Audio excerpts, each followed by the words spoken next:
Welcome back, folks. The MOC Floyd Valley girls wrestling team, they're looking for their first dual win of the season. After falling to Sheldon on the 11th, the Dutch, they'd get their chance as they hosted their own quad.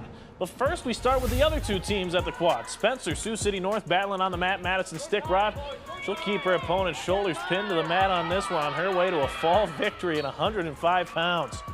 It'd be more of the same from the Tigers. Riley Nauman has Hannah Johnson on her back. This match, well, it ended in a fall at 125 pounds. Now we move to 135 pounds.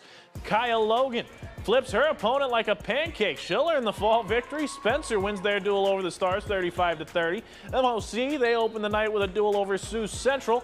Casey Huss of the Dutch gets a takedown and a near fall on her way to a fall victory. But Sioux Central takes the duel win, 36-28. In Sioux City, though, it was time to hit the lanes as the City High School bowling meet took place at Plaza Bowl. North, West, East, Sergeant Bluff Luton all hitting the lanes at this one. We'll start out with the individual competition. This is Giovanni Verzani with a throw that looks like a Versace. This is going to be a strike. Verzani, he takes second. That'd be because this kid would take first. This is Dalen Shaner with some heat on that bad boy. Takes out 10 pins for the strike. We'll move to the Baker games. Check this out, folks. Somehow, some way, we get pin action that turns this into a strike. Even Aiden Mogensen can't believe it. But that's an X on the board for the Stars. On the girls' side of things, Hannah Hoffman. Look at this, spinning it. Gets the pins to go her way. Down it goes. She takes second in the girls' contest.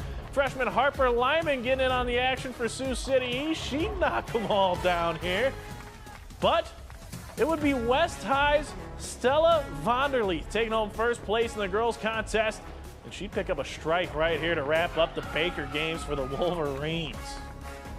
From the court to the mat to the lanes, now we head to the pool. The Sioux City Spartans had quite the test in front of them as perennial favorite Carroll was in town for a duel.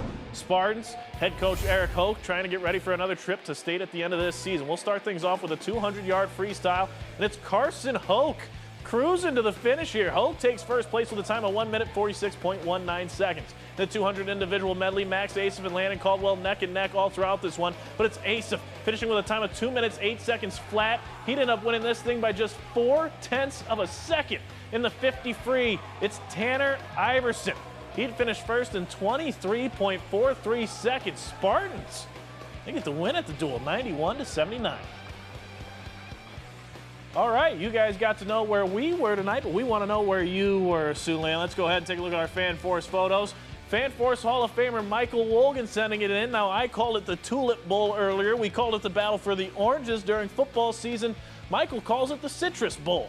What do you guys call it? Let us know what we should call the battle between MOC, Floyd Valley, and Unity Christian. Michael, thank you for sending in your photo. Now, we got Karen Eiseminger. I'm sorry if I butchered your last name there, but thank you for sending in this photo, Karen, from the Lawton Bronson Westwood matchup. And we got Pat Cavase. He was in Albion for the Lutheran High Northeast Boone Central matchup. Now, thank you all for sending in your FanForce photos. If you want to be a part of FanForce, just go to a game featuring some Siouxland teams, take a photo, send it in to connect@KTIV. We're the Unity Christian Student Section. SportsFource Extra. We'll be right back. Yeah!